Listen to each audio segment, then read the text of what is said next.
Buenas, mi nombre es Gary Chacón y mi compañera Victoria Rojas. Ahora vamos a presentar lo que es el reporte de la práctica de acondicionador de señal y linealización. Primero que todo, con la práctica de acondicionador de señal, estos son los valores que ya nos daban y nos piden hacer un divisor de tensión donde hay que calcular nuestra resistencia R1. R2 representa el sensor. Para calcular R1 se parte de que la corriente máxima que debe fluir a través del circuito es de 0,1 miliamperios y que la corriente más alta se va a tener cuando la resistencia equivalente es la más pequeña. Por lo tanto, se toma para calcular el valor de R1 la resistencia de 100 ohms del sensor. Al aplicar una simple ley de Kirchhoff, se obtiene nuestro valor de R1 y nos piden calcular para cada uno de los valores el voltaje que va a tener en las terminales de salida del sensor. Esto se hace con un divisor de tensión. Ahora bien, si se nota, los valores de tensión están dentro de un rango muy pequeño, por lo que se quiere tener estas tensiones a un rango más amplio, de 0 a 5 voltios. Esto se hace aplicando la ecuación de interpolación, donde Y va a ser el voltaje amplificado deseado, X0, Y0 va a ser estos valores de acá, X1, Y1 van a ser estos otros valores de acá, y X va a ser el valor original amplificado, sin amplificar. Al sustituir datos, obtenemos esta ecuación de acá que se puede ver que es lineal. Por lo tanto, aquí, aplicando esta ecuación, se tiene el mapeo de cada uno de los valores originales de tensión.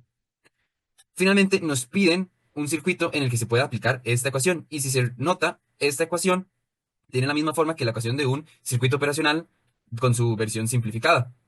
Por lo tanto, este es el circuito que se utiliza. Y como esta es la relación entre la resistencia R2 y R1, para R2 se toma este valor de resistencia y para R1 este otro valor de resistencia.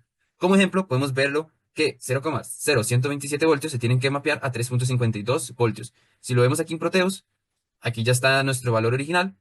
Si corremos la simulación, podemos ver que en efecto sí se mapea el valor correcto.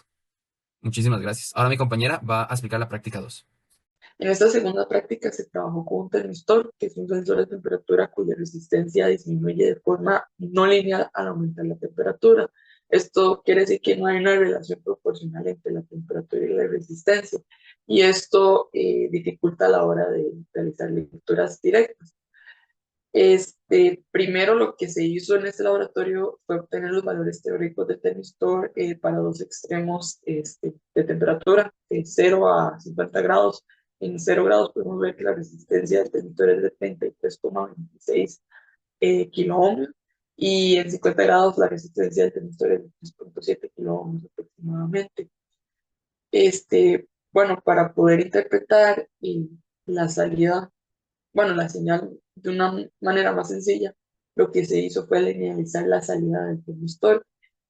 Esto se logró colocando una resistencia fija de 100 kilo ohms en paralelo con el termistor, como se puede ver en el esquemático.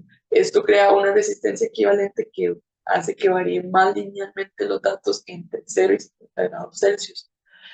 Al observar la tabla 5 podemos ver que a 0 grados Celsius se obtuvo una resistencia equivalente de 24,96 kilo ohmios y una tensión de 3,93 al aplicar divisores de tensión. Igual, a 50 grados Celsius se obtuvo una resistencia equivalente de 3,57 y una tensión de 1,72.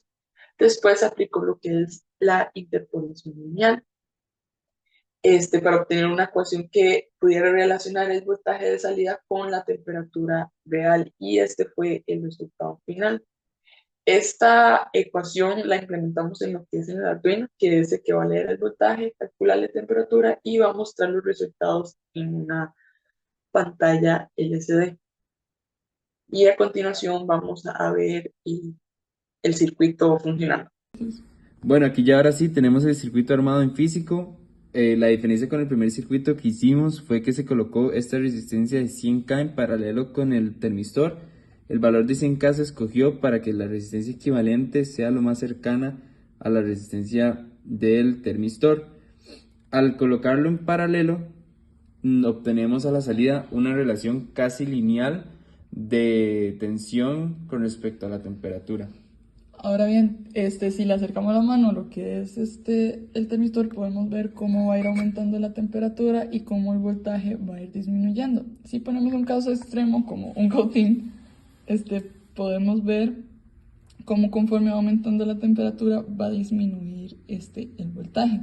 Y si tenemos un caso ya más en frío, la temperatura va a disminuir y el voltaje va a ser mayor.